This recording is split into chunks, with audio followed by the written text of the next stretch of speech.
Welcome. Welcome. Hi. I'm sleepy. Again, this is a pattern. I've been sleepy on every show. Every show, they get me when I'm sleepy. I feel bad for them, but that's life.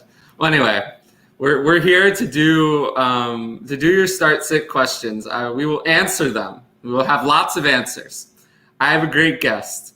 I'm terrible at introducing other people. I'm bad at introducing myself. Forget other people. So go ahead. Tell the people, well, whatever you want to tell them. Whatever you want to tell them.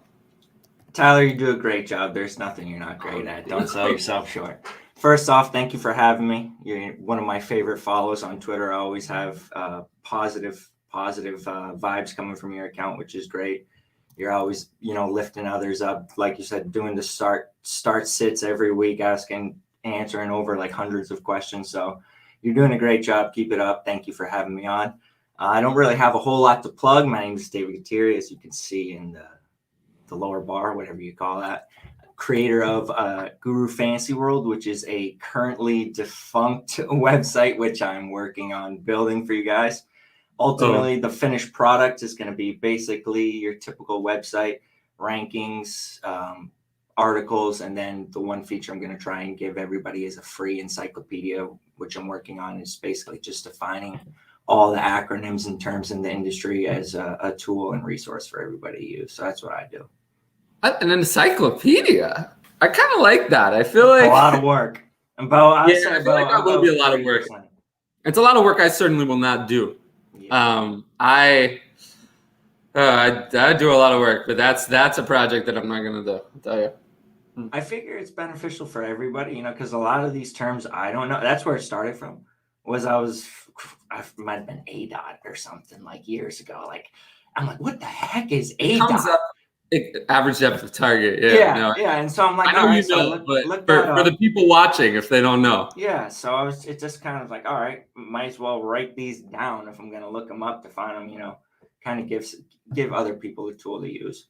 It's come up on live shows when people ask questions, and usually I know what it means, but occasionally that's an easy one too. There are just new terms coming out every day. It's an evolving industry. Also, like I'm not like a statistical diver, really. I mean, I do it, but like I don't have spreadsheets. There are people who do that. There are people who do that well. There are people who do that as that's their thing, and I can't compete with them. I mean, I know how to use Excel barely. Addison taught me how to use VLOOKUP. That was a 20-minute experience for him that I think he'll never forget. But like asking me to know all that stuff is probably not my area of expertise. You know what my area of expertise. Well, yeah, at least knowing your lane is the most important thing. If you're not great at something, play to your strengths. Try and overdo something that you're not going to be great at. Exactly. I always say, like, if you really want a complicated 20-minute answer, I'm just the wrong person for you. I get hundreds of questions a week. Well, we'll balance each other perfectly then, because sometimes I just can't do it. I can't do it. I don't have time for that. I create content. I try to cast a wide net. I try to make my content really applicable to everyone. So, sometimes I get the criticism that, this is basic, this is simple. It's like, well, I'm sorry. But, if I put it in, more complicated terms, I'd lose 50% of the audience or more. So I could do that, but it just doesn't there are people who are better at that. I just kind of always stay prepared for everything, and I'm always ready to answer the questions. I always want to give everyone something. And if they want more, I usually tell them to go to someone like you. I've actually mentioned you a couple of times. And then you will see. But first, we have to get to E-Dub's question because he put it in over 40 minutes early. 40 minutes early, he put in the question. So I think we're going to get a lot of these type of questions, and we'll get the inactives report at 11:30. So occasionally, sometimes it's uneventful. Last week it was eventful when Ramondre Stevenson was out. That was kind of a bombshell, but we'll see about that. But in terms of inactives, we're going to get a lot of questions about Dak and things related to Dak. So this question, CeeDee Lamb or Devonta Smith, assuming no Dak. I assume the format not going to change your answer, whether it's standard, half, or full, really, for a wide receiver versus wide receiver. No, not generally, no. Not unless we're talking like a slot versus like a guy or something like that. But in this case, I don't think it would change your answer. So what's it going to be? This is tough because I think right now I haven't checked the latest Dak news in about an hour. The last I heard was he's leaning towards sitting. Dak's not going to. Dak's not going to. That's what it's looking like. Vegas knows. Vegas put the line as Vikings favored. Vegas knows. Dak's not going to play. I'd say it's about an 80% chance Dak does not play. This is a good matchup for Devonta Smith. He's been earning the targets on a weekly basis. He hasn't been spectacular. He hasn't had any sort of blow-up game yet. Oh, what's your team, by the way? I always like to ask. I'm a Ravens fan from New England. All right, someone for Ravens fan? From New England. Unfortunately, we won't get any questions about your team this week. They're on bye. But if someone puts a Rashad Bateman Dynasty question in there, we'll get to that. But yeah, so anyway, this matchup is good for Smith. I mean, we want people to play the Lions, right? I mean, that's what we want. He's had 5+ receptions in 3 of the past 4 games. He went 7 for 122 against KC, 7 for 77 against Carolina. Tampa Bay, everybody thought was the big week because of the pass funnel defense. But as we saw against Chicago as well, like if you don't have a great passing game and your line isn't great, the pass funnel is not going to work against you. Well, you'll spend the whole game on quarterback will spend his whole game on his ass. They'll just dominate you. So I think that was a bit of a trap game. And then this past week against Vegas, 5 for 61 on 9 targets. Detroit this week. This has got to be like one of the weeks of the season to be playing like Devonta Smith. And I love CeeDee Lamb. I wish I liked Devonta Smith more this week, but I don't. Amari Cooper's there. Cooper Rush is all right. Cooper Rush, man. Probably worse than Dalton last year. And we saw it can be a little bit up or down. I think I would probably play Devonta Smith. I'd still go CeeDee Lamb. To me, if this question were Amari Cooper or Devonta Smith, that would be a question. But CeeDee Lamb, I'm never going to It's hard to sit CeeDee Lamb. It really is hard to sit CeeDee Lamb. And I'm as big a fan of him as anybody. I'll give the people some numbers. So I still have CeeDee Lamb, assuming Cooper Rush plays, at wide receiver 14. I have Devonta Smith all the way down at wide receiver 26. So Minnesota's not exactly a defense that scares you. So no. It should be serviceable. And if we're saying they're going to be playing from behind, they will be as well. So I don't know, man. I guess I would say trust your gut, E-Dub. Don't let Tyler, any other analyst tell you which one is the right one because anybody can make a case. Trust your gut. You got a feeling which one you want to play. Go with that. Did you see what I said last night? No. Oh, my God. I'll read it for you. Last night I said, I learned something very interesting. I did. I finally learned what people want from me when answering these start-sit questions. They want me to tell them which players will score more points. I can't believe it was right there in front of me the whole time. That's all they wanted. They wanted me to tell them the players that would score more. What a realization that I had last night. It all came to me in a moment. They just want to know who's going to score more points. If only I could just tell them that every time. Devonta Smith. He's going to score more points. I would be the most popular analyst. But no, I would go with that. Okay. Oh, Trogdor, one of my biggest supporters. We get a lot of those. People that I'm familiar with. So this is one of them. Got to play it safe and start Fields over Dak, right? Ugh. No. No, you don't. I mean, Dak's not going to play, but is there anyone on waivers? I don't. Are you saying you start Cooper Rush over? Let's go to the numbers. What a place it's come to. It hurts to just ask that. It hurts, but I have Cooper Rush ranked higher than Justin Fields. I don't know. Rush at 25. How can you play Justin Fields right now? You can't. I have Justin Fields all over the place. Like I'll play Justin Fields. An extra running back in the super flex. Like you can't play it until we see some sort of step forward. We have to see them show us that they figured something out. They haven't figured it out yet. And I made this mistake with Brandon Ayuk earlier in the year. I kept trying to just trust my priors. Oh, it'll work out. It'll work out. That's something we do not share. It cost me weeks because you have to adjust, and I should have adjusted with Ayuk after week 2. And it's like, we'll get some Allen Robinson questions. I feel the same way. You have to keep him on the bench until we see they give us something to adjust to, because there's a difference between Allen Robinson and Brandon Ayuk. I wrote about Brandon Ayuk. Brandon Ayuk has 96 receiving yards on the season. You cannot play. I mean, I don't know if there's Allen Robinson.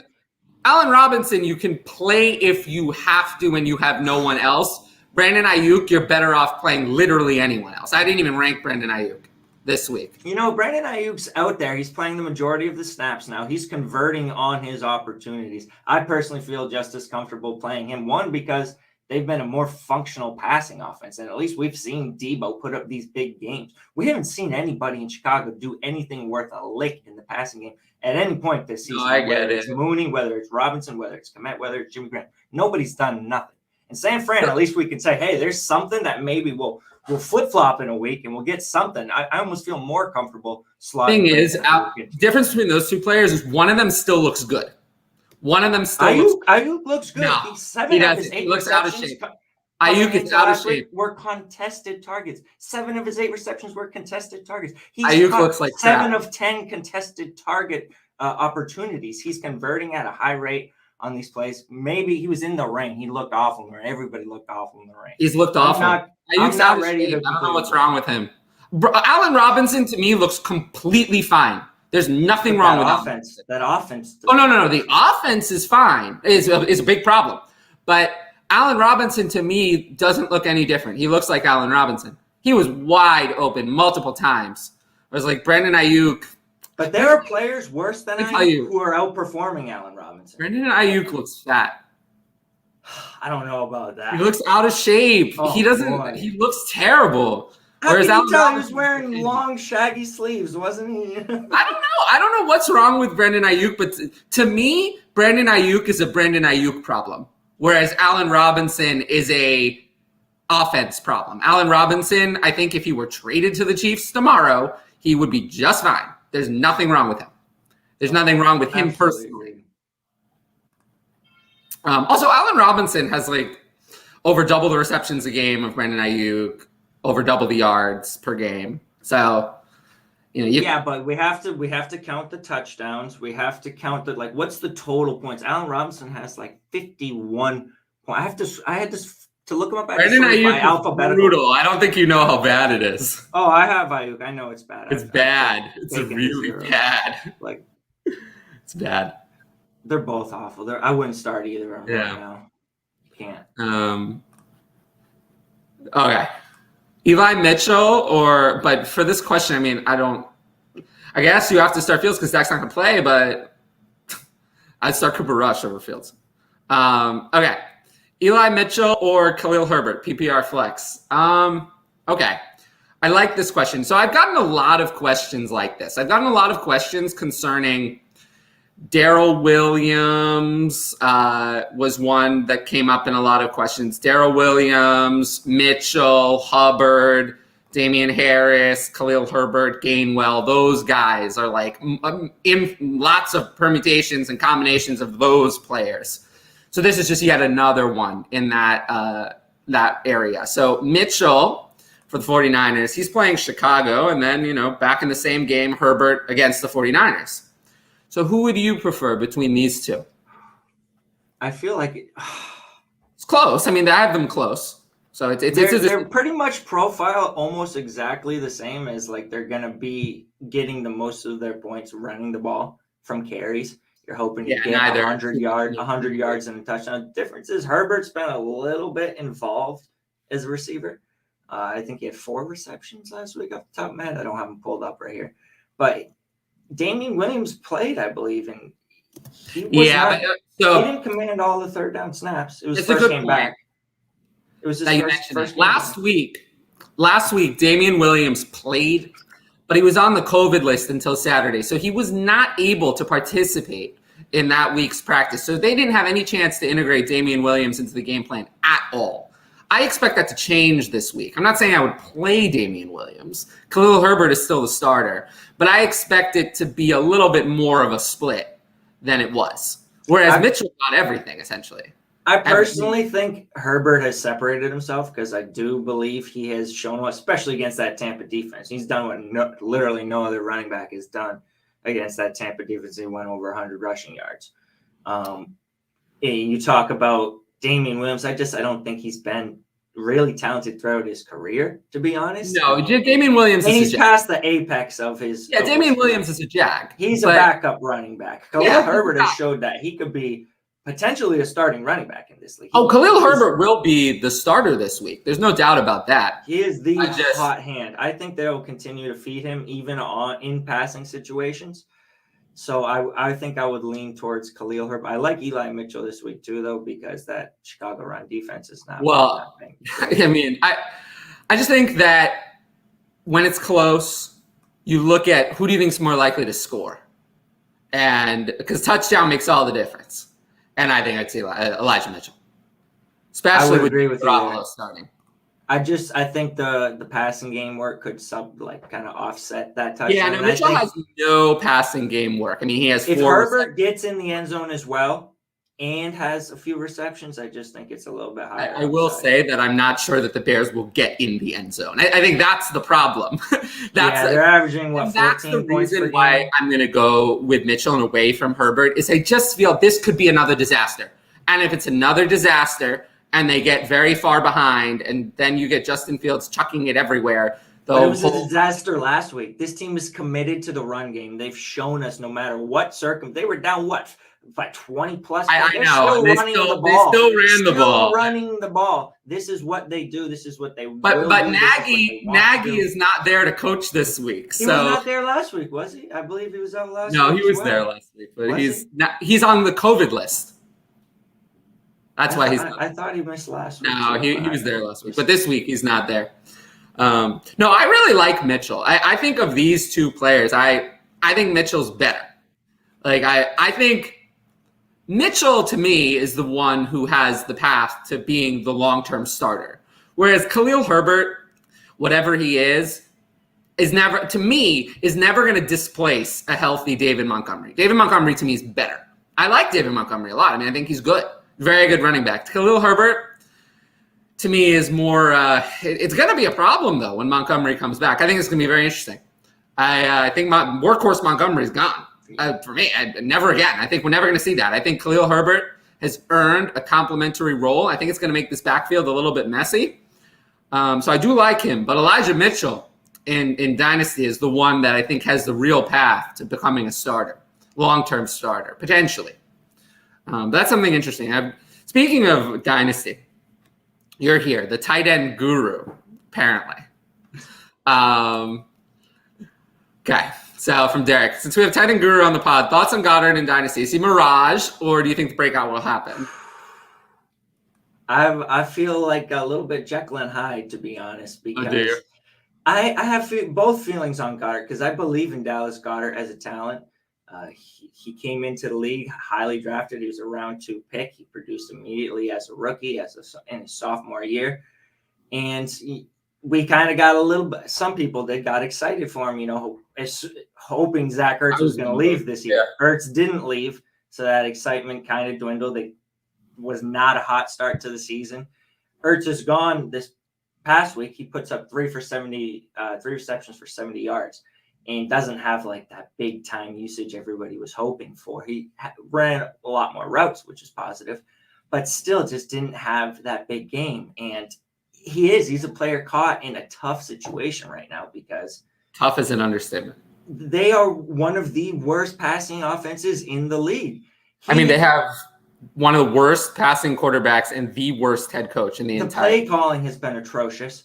He's played 10 games with Jalen Hurts. He hasn't gone over, I believe, 70 yards in a single one of them. 70 yards. I'd rather have Matt Nagy as my head coach than Nick Sirianni. Nick Sirianni is the worst head coach I have ever seen. But he's that bad. He should be fired immediately. He's not prepared to be a head coach. But Dallas Goedert is a free agent. He's not getting end of the year. So you have that glimmer of, but that's what you're banking on. If no you're chance betting he's on, leaving. if you're betting on Dallas Goedert, you're betting on him leaving. Otherwise, There's zero do chance not bet on him. You There's cannot zero bet on him. chance. Or you're Zero betting on Jalen Hurts leaving. Because this Well, no, offense that's a more reasonable bet. That's more likely. Dallas Goedert's not leaving. They traded Zach Ertz. They've talked about him a zillion times committing to Dallas Goedert long term. They're going to slap the franchise tag on him if they can't work out a long term deal. Dallas Goedert is not leaving. So that's we actually had this debate the other day versus Mike Gesicki, who I said trade Dallas Goedert for Mike Gesicki because Mike Gesicki is being utilized. He's an offense that is utilizing him. He's running 94.2% of his snaps as a slot or as a wide receiver. And a lot of people are concerned about Devontae Parker, Will Fuller coming back. What happens then? They were back week 3. All 3 wideouts, Waddle, Fuller, Parker played 50-plus snaps. Mike Gesicki still also played 50-plus snaps, 80% route participation. He had his best game of the year when all 3 wideouts played. He had 10 receptions on 12 targets against the Raiders. So Gesicki's looked better this year. He is an athlete, and he is a 4.54 running at 6'6", like 250, 41.5-inch vertical. They are utilizing him to his strengths. He is maximizing his potential. Me. Stop selling me on athletic things for a tight end. If you're talking about an asset, he will be valued higher than Dallas Goedert at the end of this year. People love Dallas. I mean, especially if what you say happens, if Goddard is slapped with the franchise tag and Gesicki is set free to free agency or resigns in Miami. No, Gesicki's not going anywhere. He will be valued much higher than Dallas Goedert based on the production. He is producing. He's got multiple, I think, 100-yard games this year. Dallas Goedert hasn't gone over 70 yards with Jalen. Like, Gesicki's in the same situation as Goddard in that they're never going to let him go. The tight end franchise tag is cheap. I argue that's a good thing because they're utilizing him how we want him to. We don't want him to stay. Tua has shown a preference to him. I will say, Tua's not. There's zero chance that Tua is going to be there. Then Watson's there, and you absolutely have to make that move for Gesicki. Well, first of all, Gesicki started to break out with Brissett, not Tua. His first 2 games he terrible. Played multiple games with Tua. Right, but his first 2 games were with Tua, and then Brissett came in, but Tua started. They were terrible. And then look at last year. He came on the second half of the year with Tua at quarterback. It's more than just this year that we have. I'm just saying that it has nothing to me. Gesicki's performance is not because of Tua. I'm not going to be worried about. I think. By the way, if you don't know this, I do not like Tua at all. So I would love if Watson came in. I would be very excited because Watson always used the tight ends. The problem in Houston was that there were always 3 of them. There were always 3 of them. So he used them, but you couldn't start any of them because there were 3 of them, and you didn't know you couldn't start any one. But he's always liked to use the tight end. He actually, people don't know this because you couldn't start them in fantasy, but his tight end target shares were always extremely high.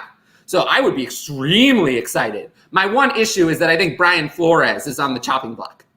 Brian Flores is on the chopping block, and if he goes, then you never know what a new scheme could do. But I think he's gone, personally. He's losing that team really badly right now. He's on the hot seat. So that could change things. But no, I think Gesicki is in a similar situation. He's in his 4th year, 2nd-round pick, tight end franchise tag is cheap, that he's played well. There's no way he's going anywhere. If they can't work out a long-term agreement, and I think they will, they can't work out a long-term agreement, they'll just slap him with a franchise tag. That's fair. And I agree. I don't think he's performed because of Tua, but I certainly don't think Tua is a negative. We've shown Tua is not going to hinder him at all. Well, he's negative compared to Watson. I think we can all agree on that. But I do think on the balance of things that Tua is a negative. I would rather most quarterbacks over him. I'm not a fan. Not a fan at all. I don't. I like Tua. I believe in Tua as a starter. I do not believe in him. I believe in him being okay, but I don't. The ceiling to me is gone. I think that went away when he hurt his hip. That Tua, I don't think we're ever getting that Tua back. Personally, I think the Russell Wilson comparison, we can forget about that. Forget about that. Yeah. No, I've often compared. It's not the same style of player at all, but I've often compared what I think Tua's ceiling is as to what Derek Carr's career has been. That deliver Kirk Cousins kind almost. most likely. I said no to Kirk Cousins. I said someone actually brought that exact comparison up, and I said no. I don't think Cousins he's not mobile. Carr's a little mobile, but I don't mean playing style wise. I mean quality wise. I don't think you're going to get 5,000 yards from Tua. That's why I said no to Cousins. I think it's more like Carr, someone who gives you some good seasons. He can be your starting quarterback. You can win with him if everything is right, but he's not going to carry you there. And for fantasy, he's just okay. So that's kind of what I think of Tua. Bolden or Gaskin? They can't start Brendan Bolden. Full PPR. Definitely Gaskin. I was going to say, Harris is playing, right? I mean, we're expecting them to be losing to the Chargers. Well, we don't even know if Stevenson is going to play. We're going to find that out maybe soon. But it's Gaskin with Malcolm Brown out. Yeah, you gotta roll with Gaskin, I think. I don't really like Gaskin this week, but I'm not playing Brendan. I don't like Brandon Bolden either. No, I don't like Brandon Bolden at all. Okay. So you're a big Javonte Williams fan, right? Okay, remember that correctly. So this week, I think these are two interesting players because they're both kind of in committees. Javonte, and I have them back-to-back in my rankings, so we'll see what you say. Moss or Javonte this week? It hurts me to say because, like you said, I consider myself a stan, as they call him. For Javonte. I know you are. Moss this is a cake matchup against Miami. I mean, we could be looking at a blowout here. We could be looking at 2 touchdowns from Moss. I like Javonte. I think the upside is with Zach Moss and what could be a blowout against Miami. I'll go Zach Moss. I'll go Javonte. I wish Zach. I mean, he's so talented. He can make a play at any time. He could break a 20-plus yard run. He's had multiple 20-plus yard runs. He's shown a nose for the end zone. Javonte has 3+ receptions in 5 consecutive games. He's pacing for 48 receptions as a rookie. And that's the reason why I'm going to go Javonte. The receiving work is consistent. Because the problem with Moss is he had 1 game where he was the workhorse. 2 games in which he was a healthy scratch, and then another which he wasn't involved at all. And then 3 games where he had a snap percentage right around 55%. I think on the balance of it, those 3 games are telling us what the story really is. He's going to it's a 55-45 split between him and Singletary, and 55% of the Buffalo backfield is just not good enough. There's no guarantee that Moss is going to be the one on the goal line. There's no guarantee that Moss is going to get the receiving work. It could be it's been Singletary sometimes, it's been Moss sometimes. And if Josh Allen gets the rushing touchdowns, or if they just pass it in from far away, then you can get nothing from any of the running backs. So Javonte is a good matchup too. I mean, they're playing Washington. I mean, I know you can throw all over Washington, but Washington's defense is not good anywhere. I think you need to ask yourself, Derek, honestly, the question is, like, do I want security? Do I want the safety, or do I want, like, a protection? Neither of these. I think these 2 players are the same in that, though. I think Javonte is he's been consistent, like I said, with the receiving role. He's produced. But both of these players are going to give you something. They're both going to give you something. You know both are going to get work. Moss has had some more, I think, duds than Javonte. Yeah, but not lately. Those were the first 2 weeks. That was a long time ago. Like in the last 4 games, he's had some fantasy duds, but Moss is not going to see 2 carries. You know that Moss is going to get work. To me, these 2 players are the same, really. It's almost. I guess you're right. Looking up the games, he's only had 1 game below 12 points, which was last week 6 against Tennessee for Zach Moss. Yeah, but he was still involved. See, that's the thing. So I'm going to go with the talent and go with Javonte, but these 2 are very close. I have them at, like I said earlier, back-to-back. I have Javonte at running back 26 and Moss at running back 27. So literally back-to-back. So I understand the question. Not a start sit, but a little trade top. Being offered Deontay Johnson and Josh Jacobs' physique. I assume this is redraft. What do you think? It's got to be redraft. I think it depends. Yeah, I'm going to assume redraft as well. Yeah. It depends a lot on your league format. Like if you're filling a flex and you have really, really struggling at flex, I think Deontay Johnson is probably a bigger upgrade over a terrible flex than Josh Jacobs is a downgrade from Zeke, especially with Tony Pollard. Josh Jacobs is a huge downgrade from Zeke. He is a big downgrade, but I'm a believer in Deontay. I'm a huge Claypool guy, but I also believe Deontay Johnson is a stud. So he's a target hog. He just produces week in and week out. As long as he doesn't get dinged up, he produces for you, and he is a high-end wide receiver too. So if you're getting some serious flex help, I think it's worth considering. But again, if it's like a shallower league and you have decent flex, I probably would hold the elite running back in Zeke. It's in redraft. I'm probably always going to. I don't have any faith in Josh Jacobs at all. So I'll probably just keep Zeke. I get it. Zeke's also pretty durable. Zeke doesn't miss a lot of games. That's fair. So I'll keep Zeke in redraft. In Dynasty, it would be close. Dynasty would actually be close also. But I would probably still I like Deontay Johnson a lot. So I'd probably go with that side.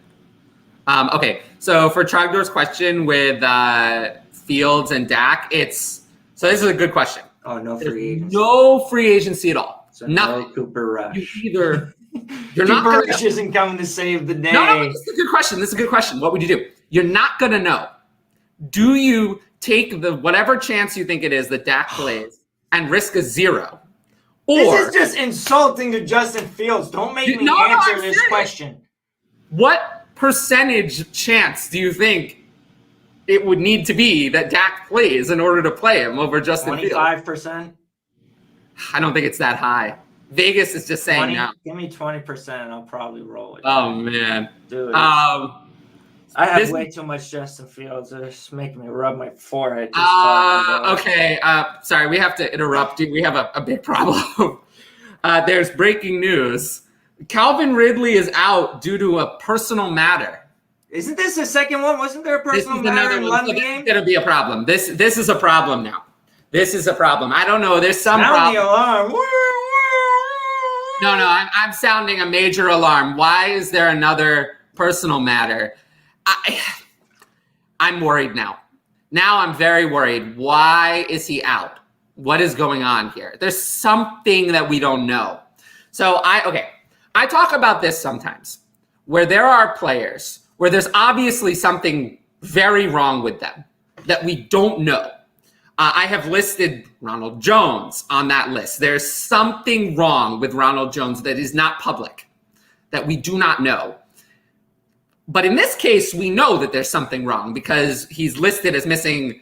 Like Ronald Jones didn't. Oh, more news. Jamal Williams out as well, out today with a thigh injury. So that changes almost nothing for me. Changes almost nothing. I mean, you were playing Swift anyway, but if you had Jamal Williams in your lineup, take him out. If you had Calvin Ridley, some people could have been forced to start Jamal Williams. They could have been. So you got to take him out. Calvin Ridley, I mean, everyone was starting him, so take him out. Jamal Williams' issue, I think, is a minor issue. I think it's just a thigh injury. I think he'll be back next week. So, Swift is now close to the running back 1 for the week, or it's not obviously above Henry, but I mean, honestly, like I'm looking at it. I play him over Derrick Henry. No, I won't play him. It does change something. I can't play him over Derrick Henry. Henry's playing Indianapolis. This is a good matchup for Swift. No, I would play. I mean, at this point, I would consider Swift at number 2. Right so behind. What league are you gonna have to make that decision? No, you're not going to. You're not going to. I'm just saying it's DFS. You're playing DFS. So remember, Swift. I'm not good at it. You don't want my advice. No, I'm not giving advice. I don't even play DFS. I'm just saying that Swift's price obviously was not adjusted based on this news. It was based on the news that Jamal would play. So he's now probably DFS lock. Yeah. Even I'm smart enough to know that it works that way. But yeah, I don't play DFS either. But something to consider. But enough about Jamal Williams. Calvin Ridley being out due to a personal matter. This is a big problem. This is a big problem because, he missed the London game with a personal matter. And now we need to figure out what this personal matter is. I don't know. Last time I heard is that he needed a mental health break or something, which I support that. I mean, I get that. I mean, I've talked about that multiple times myself, that I don't take care of myself mentally when doing any of this stuff. I just grind through it and just hope that I'm going to be okay, which is I do not recommend following. Don't listen to that advice. That's just how I do it, but please don't follow my example. It's terrible for me, and I know it. But with Ridley, it's hard because you want to be supportive of someone when they're going through things like this, right? Because I'm pretty sure that's what it is. Because now it's come up again for a second time. And that's what it was in London. It would be unlikely that he just had a different personal matter now that rules him out on the day of the game. So I don't know what to do because what do you say, really? For our fantasy lineups, just from a cold reality of the situation, he's missing the game. So it doesn't really matter why. He's out. And that's a problem. If you're relying on him in your fantasy lineup, you now have to consider that you can't always rely on him. And I hate to give that kind of advice, but what else can you say at this point? This is the second game in 8 or 7, because they had their bye week, second game in 7 that he's missed as a late scratch because of a personal matter that we really don't know much about.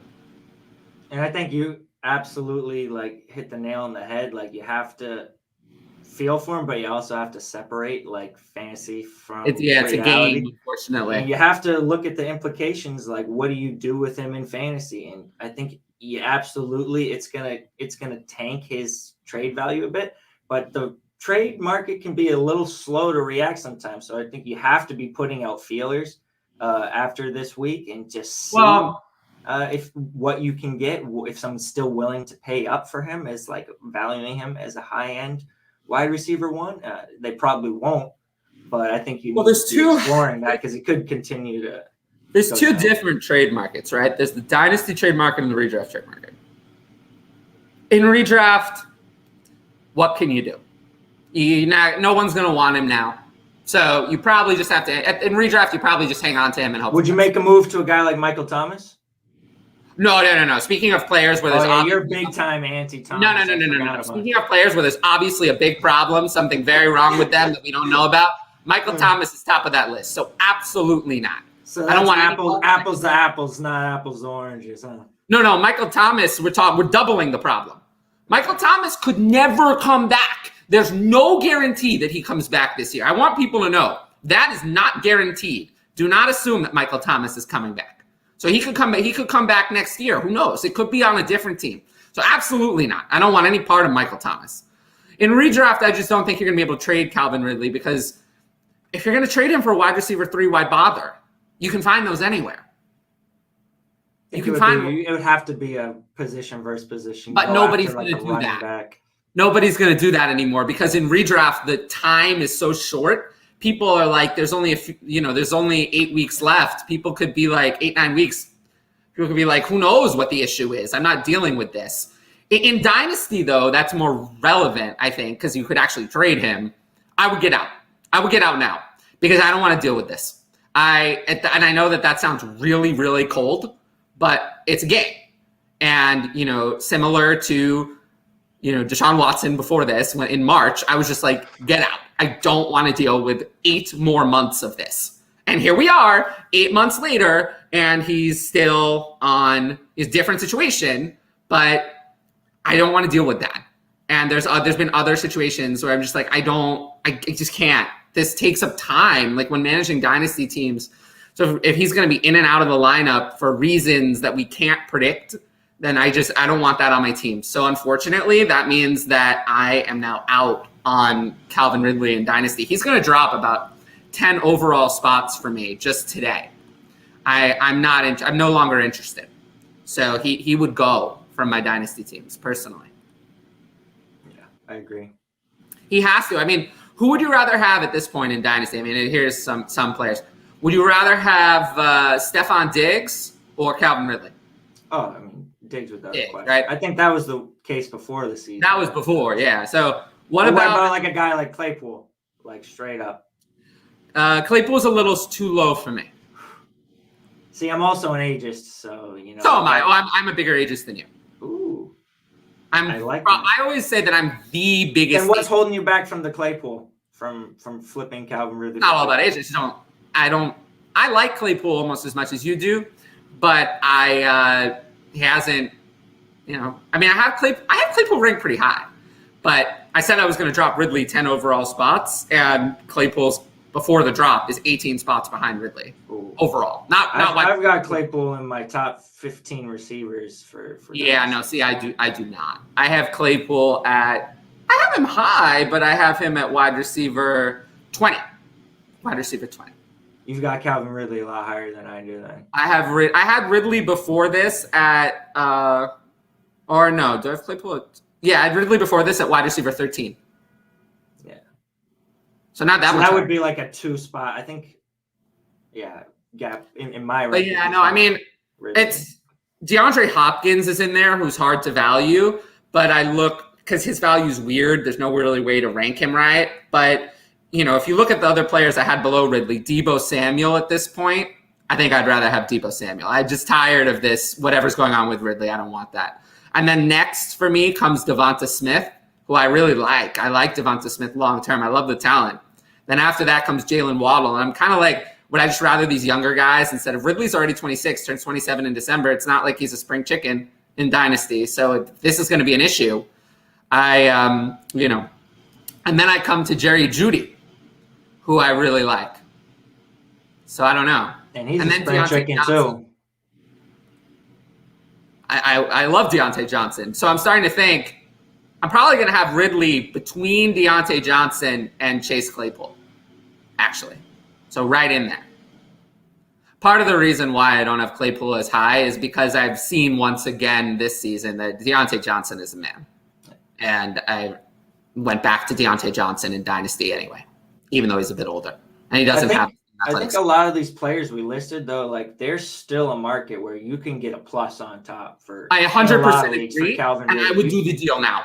Yeah. I don't know if you could do it now, as in this minute, but I would do the deal now. I wouldn't wait. I would just get out, because if he starts missing more games, if he starts missing more time, then it's going to be, you're going to be stuck with him forever. So my recommendation, I think the one that you can get the easiest would actually be Deontay Johnson. Because for some reason people don't like Deontay Johnson. I don't know why. I don't know what about him is so unlikable. I like him. So if you could trade Ridley for Deontay Johnson plus, Johnson is about 2 years younger than Ridley, and I mean, what's wrong with his production? I like his production. So you could maybe get Deontay Johnson another small piece for Ridley. I would just do that and just get out from under Ridley. Yeah, a second, something like that, or another, maybe a depth piece if you need depth, a depth piece for your run. All right, this week, CD or Metcalf? Metcalf. Yeah, even with Geno Smith, still go Metcalf. That Jags defense is so bad. Yeah, I'm gonna go Metcalf. I've had a lot of Metcalf questions this week, and I've gone Metcalf almost every time. Yes, BJ is smart. Daniel Jones is. I've told a lot of people this. That Daniel Jones plays on Monday night against the Chiefs. He's gonna have a big game. I don't care. Danny Dimes might be bad, but the Chiefs defense is worse than Danny Dimes is bad. So yeah. I love this strategy of picking up Daniel Jones in advance. With Dak out, oh boy. Start Cooper Rush, Mills, or A-Rob for the super flex spot. Cooper Rush.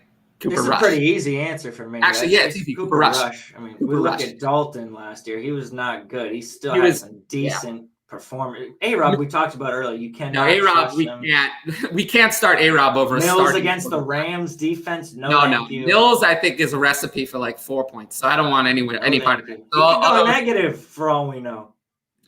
Okay, well, I mean, Calvin Ridley was asked in this question, but that's not relevant anymore. So strike him from this question. T. Higgins or Emmanuel Sanders? Sanders has been outproducing him, I believe. He's been good, but Higgins had 15 targets last week. Don't forget about 15. I know. I'm sticking with the guy, T. Higgins. He seems to, we talked about the targets, 15 targets, pacing for 137 over 16 games. That would have been top 12 last year in terms of targets. Yeah. So no, I have Higgins at wide receiver 21 and Emmanuel Sanders at wide receiver 30. Jets aren't good. They could. No, the Jets are very bad, but the one thing they defend well is the slot receiver. So, which is not Higgins, is Boyd. So I do think that both Chase and Higgins are going to have big games. Yeah. Okay. Tell me it's okay to cut Allen Robinson in PPR, Justin Tucker on, but I don't want to cut him. Okay, here's my thing with Allen Robinson. It's okay to cut Allen Robinson. Well, no. Wait until the trade deadline. If Allen Robinson is traded, because remember what I said, there's nothing wrong with Allen Robinson. Allen Robinson himself is fine. But if you have Tuesday passes, trade deadline passes, and he's still on the Bears, cut him. Cut him. You don't need him. Cut him. You're not going to be able to use him in Chicago this year. But if he's traded, then imagine if you cut. How would you feel? You cut Allen Robinson, and then you find out on Tuesday that he's traded to the Chiefs. How would that go? How would you feel? Or he was traded. Let's say who else could use a good receiver? I mean, the Chiefs would be. Do you really think there's a high chance they're trading him? Yes, there are reports. Don't think they care about giving their rookie quarterback They some don't sort care of at all. legitimate weapon to like Well, Allen find out Robinson, if he's good?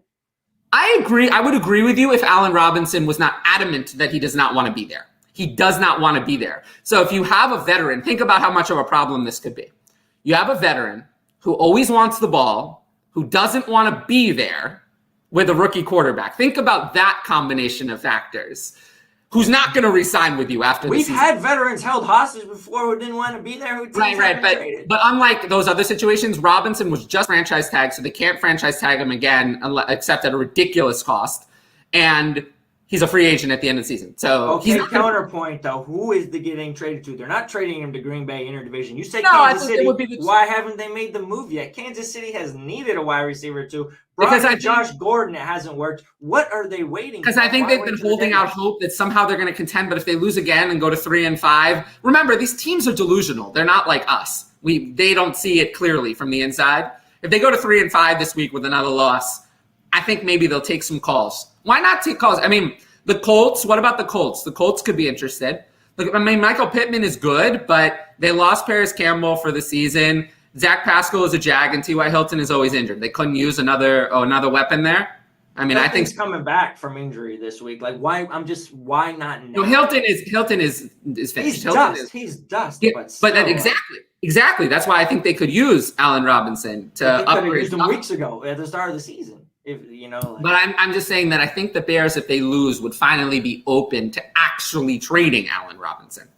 I'm going to assume they're not that delusional, that they think they have I don't think he's going to be moved either, but I wouldn't cut. Once you get to Tuesday at 4:01 p.m., feel free to cut him. It depends if you do really, really, really like need the win this week. Like, I would just hold on to him, and then when the trade deadline passes, cut him. Gibson or Myers, PPR? Gibson. You got to start your studs. Always start your studs. Well, Gibson is not a stud. He's a stud who's been hindered in part by injury and underusage. And McKissic's can continue to eat at, but he's a stud talent, and he's a guy who can break a playoff. He's a guy who can make something. I just wish people would see Gibson for what he is instead of what they want him to be. That's all. He's a great two-down back who gets a few targets and a few receptions per game. And he's good. He can break. No one's arguing that Gibson is bad. No one says that Gibson is bad, but there were some people who said ridiculous things about Antonio Gibson that were never realistic. Yeah, McKissic is going to stand in the way. Not way. about McKissic. Antonio Gibson was never going to be Christian McCaffrey type role. That was not going to happen. It never was going to happen. I never understood it. I never quite got that. I don't understand how people were thinking that, to be honest. I think it's fair that they got out of control and control. Never belonged above DeAndre Swift either, because very few people can put up that kind of receiving work. And but I don't think I'm nearly as low on Gibson's potential as you are. I still believe he's a great player. I'm low on his potential for the rest of the year because stress fractures don't heal. Stress fractures do not heal. I've said this on every show. Gibson needs to be shut down. There's no way that he's effective. You cannot be effective with a stress fracture in your leg playing in the NFL. You can't. I don't care what they say. You cannot be effective. So for those reasons, it could be any game at any time. He could aggravate that injury anytime until it fully heals. Any play, he could re-aggravate that injury at any time, and then he's out for the rest of the game and you get a 0. So for those reasons, I have to have him lower just for that. Plus, he hasn't been. Are you sitting him for Jacoby Myers? Oh, no. I'm not sitting him for Jacoby Myers. I'll play Gibson. But I have Gibson at running back 23 for the week. So we talked about Mitchell, for example. We talked about Herbert. I would play those guys over Gibson. I'm more confident in them. It's really because of the stress fracture. The stress fracture is a big deal. I don't care that he wasn't listed on the injury report. All that means is that there was no doubt he was going to be active. He's going to be active. It's a mistake. They should shut him down. He cannot play effectively. They're ruining his career too. They're ruining his career by doing this, by forcing him out there when he's not 100% with his stress fracture. If you continue to aggravate a stress fracture and it actually breaks, that's going to set him back for over a year. So this is a terrible idea. They need to shut him down. Seriously. They're in a lost season and they're continuing to force him out there. Terrible, but it's Washington. Should I be surprised that they're mishandling a player like this? Of course not. Eli Mitchell or CeeDee Lamb? CeeDee Lamb for me. Yeah, unless it's a standard, I'll go with CeeDee Lamb. If it's a standard, I'll go with Mitchell because then the touchdown's all that matters. But if it's half or full, I'll go because Mitchell doesn't catch the ball at all. So go with CeeDee Lamb, assuming it's half or full. How far? That's a good question for you, a Dynasty guy. How far has Elijah Mitchell moved up your Dynasty running back list? I don't need the number. Off the top of my head, I would say somewhat, not crazily, you know. Well, let me give you committed to him for this year. Let me give you some context. Josh Jacobs or Elijah Mitchell? Dynasty. I'm still taking Jacobs. Darrell Henderson. See, that's where it gets close. That's close already, right? Yeah, it is close because I do believe Mitchell's got probably as good of a chance at being the starter next year for his team as Henderson does for his. Chance. Perhaps a better chance because I guess it really depends how you feel about Cam Akers. This question more than how you feel about Darrell Henderson. That's true. Because it's a wide spectrum of how people view this Achilles injuries. I'm more on the Cam Akers is going to come back. Yeah, and there are people who are just outright dismissive of anybody with an Achilles injury. Yeah, those people are wrong. They've looked at CJ Uzama's success this season. CJ Uzama was nothing special, and he came back with an Achilles injury. Now he suddenly looks better than he did before the Achilles injury. Yeah, I did a little Twitter thread, too, on the Cam Akers. The running backs he's compared to, they were not good in the first place. They were on their way out, pretty much. Yeah. We're talking about Andre Brown, who came back, had his best season after. Mikel LaSure was one. Yeah, Mikel LaSure. Never good. Wells, who was pretty much out of the league. Nobody. He was already on his way. He was nobody, yeah. He was all right when he played, but when his injury occurred, he was already looking like he was going to be out of the league. But yeah, so Elijah Mitchell is kind of valued in that range. I have a couple other guys. Damian Harris or Elijah Mitchell? I've come around on Harris. I like what he's doing. I think we've seen a little bit of a bigger sample from him. Yeah. So I would say. No, I agree. I'd still go with Harris. And then Clyde. It's still Clyde. I'll still go Clyde barely. I'm low on Clyde. Oh, I'm not that low. All right. Miles Sanders or Elijah Mitchell? Miles Sanders is a screaming buy low. If you can get him for Elijah Mitchell straight up, are you kidding me? Don't listen to that last piece of advice. Oh my goodness. I would absolutely in a heartbeat. Miles Sanders. I've always hated Miles Sanders, and now he's just proven he did everything that I said he was going to do. He sucked. He wasn't usable, and now he's injured. Exactly what I said would happen. Exactly what I said. He's not durable. He isn't good, and he's been misused by multiple offenses. What's that make Elijah Mitchell, who's missed 2 games? Give me Elijah Mitchell. 2 games over. I'd rather the asset I know less about than the one I know more. I know enough about Miles Sanders to know I don't want him. So I'd rather take my chances with something. This is a common principle of me playing Dynasty. I generally agree with that principle as well. But I know when I have Miles Sanders and it's not good. I believe we know positive about Miles Sanders. He's been extremely efficient throughout his career, has shown receiving ability multiple times. Never used this year, even with Kenneth Gainwell, he has been sabotaged to a point that I don't know if any. We're talking beyond Joe Mixon levels of sabotage by his team here. He has just been given. I'm done with Miles chance this year. I'm done. He's someone I'm done with. I'm just done. He's not that good. He's not that good. And when you're not that good, it's not like Joe Mixon. Joe Mixon to me is a far more talented player than Miles Sanders. So I was willing, even though I didn't like him, and I've never liked him, he was someone, because of all the frustrations, he was someone I always held out more hope for, despite the frustrations, because I always thought that Joe Mixon has immense talent. Whereas Miles Sanders, I don't see any immense talent. I see a lot of dropping the ball. I see a lot of running the wrong route. You say he's good in the receiving game, but he was graded as the worst receiving back in 2020. So he wasn't good in the receiving game. And then, he's efficient on the ground, but for some reason, no one wants to give him all the carries, and then he's always injured. So I'm good. I don't want any part of Miles Sanders on my. He's one of those people I have people like this in Dynasty. They're essentially written out of my Dynasty portfolio. It's like they don't exist. It's like they're not there. The other people can have them on their team, but I never will. He's one of those players for me now. It's like he doesn't exist. I will never, ever, ever, ever have him on one of my teams again. And I'm very much okay with that. Someone else can deal with Miles Sanders. Someone else. All right, Peter Miles Sanders. That's honestly how I feel. It really is. Uzama or from Damon, Uzama or Freiermuth this week? I think you got to go with Freiermuth. I mean, he's obviously the better talent. Ebron is out. This is what we've been waiting for Ebron to be out. Hopefully, didn't take an injury. We would have liked it to just come organically, but this is what we've wanted: is Pat Freiermuth without how do you say it? Freiermuth. I have no idea. Freiermuth. Muth is Freiermuth. Jeez, don't ask me to pronounce names. No, I mean, I'm going to go with Uzama. Easily. Easily.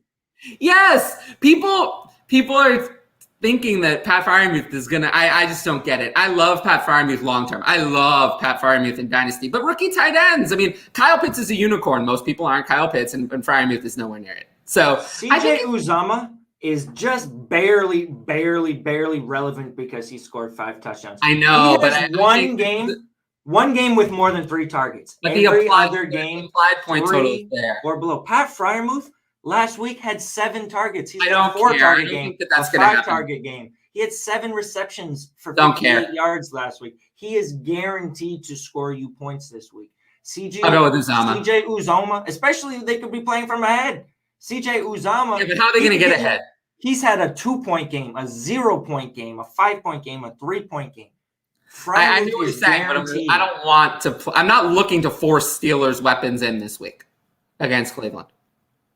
I don't think Cleveland's a world beater on defense. I mean, Big Ben hasn't been good anyway. No, Big Ben hasn't been good anyway. So caught 7 for 58 from Big Ben last week. I get it, but generally rookie tight ends are hard to trust. And I don't buy that he's going to give you anything consistently. I mean, they need him to block. That's a lot of why they drafted him. Generally, guys coming off Achilles are hard to trust. He looks healthy. It looks good for a rookie. No, I know, but Uzama's legitimately looked good. I was surprised. I don't like Uzama at all, but the matchup is so good that I will go with Uzama. Freiermuth taking the guaranteed usage. I don't think there's any guarantee. That's where we'll disagree. Lamb or Pittman if Dak's out. Dak will be probably out, but I'll still go Lamb. I'm very much going Michael Pittman here. He had his best game of his rookie year against Tennessee, 7 for 101 yards. He already had a 6 for I think 68 and 12 targets against Tennessee earlier this year in week 3. So Michael Pittman has just been Carson Wentz's number 1 guy. He's getting deep targets.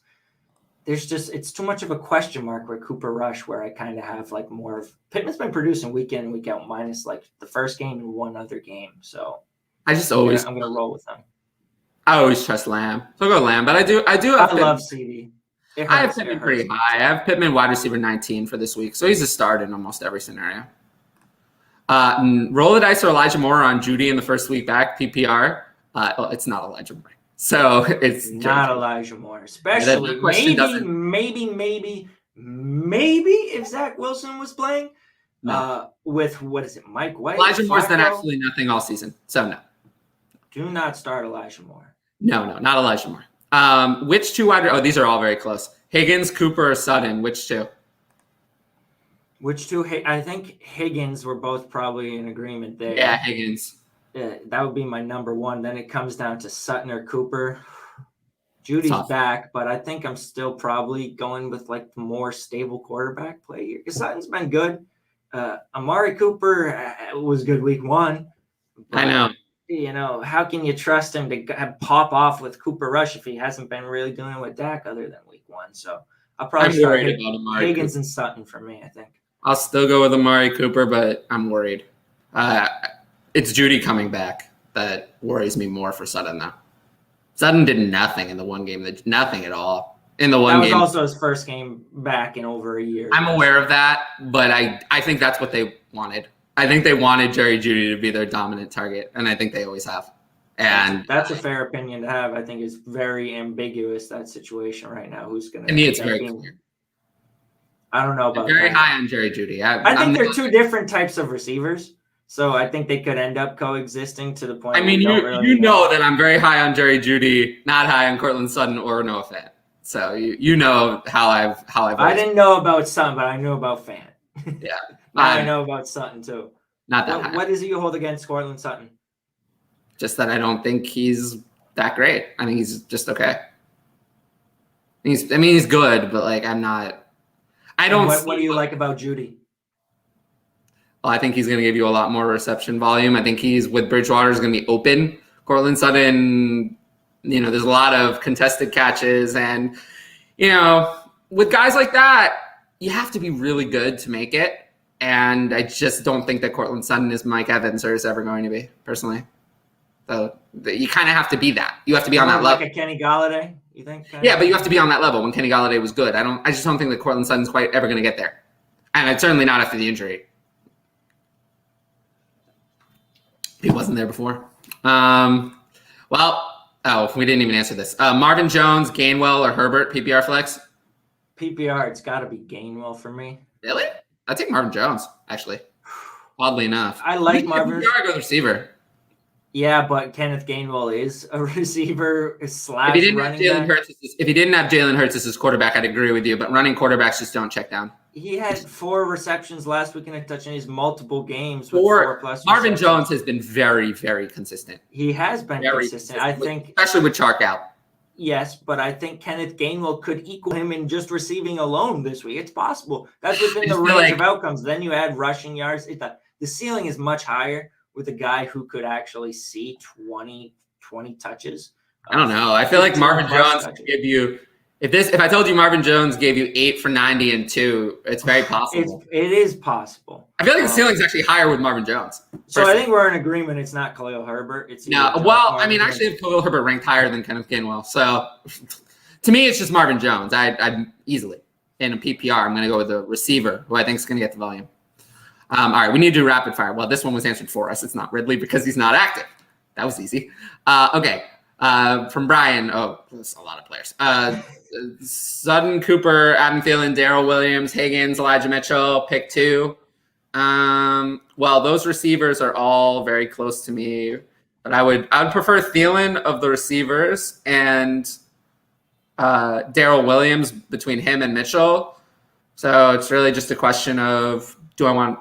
I'll probably force Darrell Williams in there against the Giants. I just think it's going to be enough. So I'll go Darrell Williams and Thielen. I think I'd start with T. Higgins because I just think the whole Bengals offense is going to have a day against the Jets. I just don't think the Jets offense could be able to hold the ball for more than a minute and a half at a time. So I'm starting with T. Higgins, and then it comes down to probably it's tough. I could pick any one of these guys. I know. No, they're all very equal. But assuming it's PPR, I would. What do you think about Darrell Williams this week? Because I feel like they're going to be ahead. They're going to be playing from ahead. He could see rushing touchdown. I like him a lot. I feel like I would go probably Higgins and Darrell Williams. But I don't think there's much of a difference between Higgins and Thielen. So if you want to do Thielen, that. even Sutton for me too. Yeah, even that's Cooper. Really close. I don't feel strongly. Try and work some trades after this week. Yeah, I don't feel strongly about this decision. Jamal Williams is inactive. Yeah, we talked about that. Swift to the moon. Yeah, I'm probably going to rank him RB2 for the week. From Christian, okay, never mind. Ridley is out. Yeah, that saved us some effort there. Okay, Osborne, Pollard, or McKissick. Pick one. Sit one. Osborne. Sit one. Easily sitting Osborne.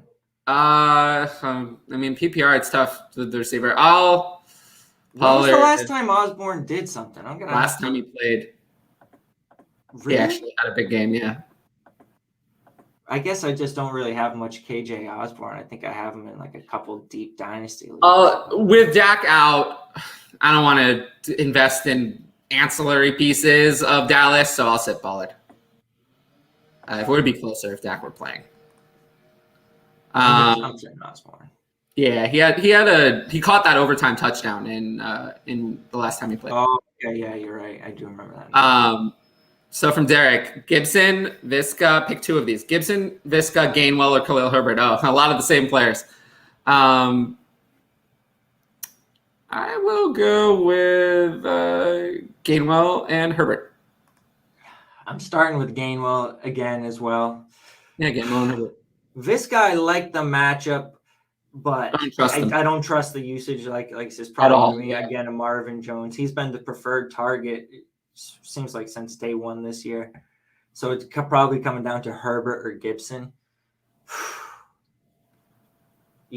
Tyler kind of swayed me with saying he'd start Herbert over Gibson, so I'm gonna jump on board because I feel like I've mostly disagreed with you the whole show. So I'll agree with you on that. Most people who come on the show just agree with me, so it's nice. Well, we make a good comment because I think we've agreed like once or twice. Yeah, like once. We can agree on this one: Conklin or Kmet. God, this is why you go tight end early, folks. I know. Like, do not punt tight end. This is where you end up. I'm sorry, Derek, for using you as an example. I'm sure he knows that he regrets going tight end. He knows. God, Conklin.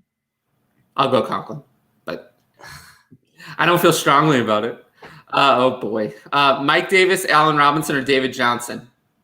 Oh boy, we're sitting A-Rob until we. I feel like God. I'm gonna play A-Rob because I don't want to play those two at all. I know, David, but I feel like David Johnson. At least you can guarantee he's going to be touching the ball with Mark Ingram gone. I'm not starting with David Johnson, so I'll go with Allen Robinson as much as that sucks. Mike Davis is a complete no-go. No, it's the Patterson show. Yeah, no, Mike Davis is a total no-go. You can drop Mike Davis, but Allen Robinson, I guess. Ugh, it sucks. It sucks. And then the second, pick 2, this is easy. Sutton and Pittman. Yeah, you go with the wideouts. Gaskin's been way too hit or miss. Even with Michael Brown out, you got to just ride the wideouts. DK or T. Higgins and a whatever point 3 PPR. I've never heard of that. Yeah. DK or T. Higgins. Still going to go DK. It's Jacksonville. I think you got to start your stuff against Jacksonville. And yeah, he's starting. I would leave Chase, AJ Brown, and Kupp in. I think those are better options this week. Shepard or Jacoby Myers? Got to be Shepard. Shepard. The only thing is he's a Monday nighter. He's like it looks like he's gonna play. Shepard's. But didn't he have a setback like in pregame? No, he's gonna. That's the only thing that concerns me. As someone who's in New York and a Giants fan, I know he's a lock to play. Shepard will play, yeah. And it's Kansas City, so he produces when he plays. He's been slightly better. He always produces when he's healthy and he plays. So Jacoby's a poor man's Shepard right now. Yeah, Jacoby is nothing. So I'll go with Shepard. Pretty easily, actually. Derek, Gino, or Jimmy G? Oh, I can't with this question. I have Gino higher. I do. Yeah, there's some upside. I do. Jimmy G, Lance is active again, which means that they could always put in the Trey Lance package, so that's why I'll go with Gino. But, gross. Yeah. Gainwell, Hubbard, Booker, pick 2. We haven't talked about, I don't think, Hubbard at all, or Booker. I'd go Gainwell and Hubbard for a lot of the same reasons, actually, that we talked about. Hubbard has at least the volume. Booker, Booker was not used as much as I would have liked. He was used, but it wasn't 90%, which is what I wanted it to see, honestly.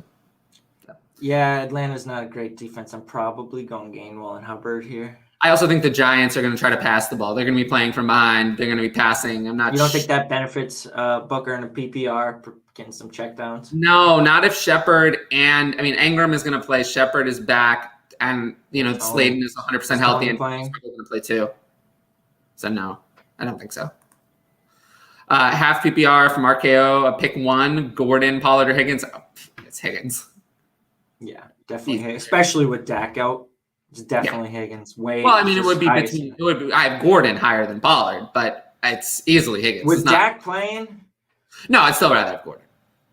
Gordon has had work all season, and it's against Washington. Pollard's had work all season. Yeah, but Gordon, that's a 50-50 split, whereas Pollard is a 70-30. So, and Gordon, it's Washington. Washington is weak. So I would like, Gordon is someone you can play this week, but I'd much rather play Higgins. Higgins, much better. Yeah. Thanks, guys. You rock. Oh, thank you. And then, all right, last one. One underrated player today you think will go off or have a good game? That's actually a good question. What you got one for that? It's probably going to be Kenneth Gainwell for me, but I also he's not underrated. I know. I'm like I got to go deeper. No, he's popular. Go a little deeper. I'll go with the tight end, Freiermuth. I think he's gonna. That's a good one. He is gonna be solid this week with Eric Ebron out. I think it should be a pretty good game. Cleveland against Pittsburgh. I expect it to be competitive. I expect Freiermuth to have 5+ receptions and possibly a touchdown. So I'll go Pat Freiermuth. I'll go deep. Van Jefferson against Houston, I think could have a big game today. They're talking about trading Deshaun Jackson because they don't need him. As Van Jefferson, they also said Tutu Atwell is not ready to contribute in the offense. What a waste that was. So Van Jefferson from the Rams, I think against Houston, this could be a week where he has, that long touchdown, or at least get some volume. I mean, he played like 100% of snaps a couple of weeks ago, or maybe it was last week, and he's been in on almost every route. They're running almost exclusively 11 personnel.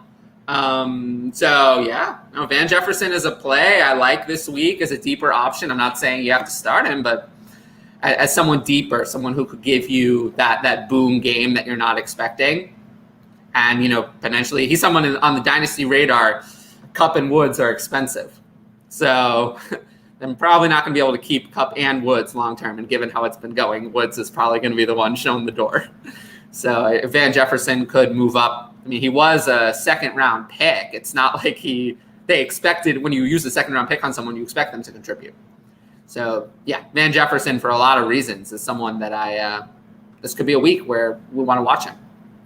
But that was our last question. So, one more time, tell the people where they can find your work and anything else you want to tell them. Yeah, right now I'm pretty much strictly Twitter until we get the website going fully. If you want to follow me there, it's at Guru Fantasy World, WRLD. I love it. Well, anyway, thanks to everyone for listening or watching or however you are consuming this content. And good luck in your matchups today. Crush it. I love you all. Thank you again for having me on.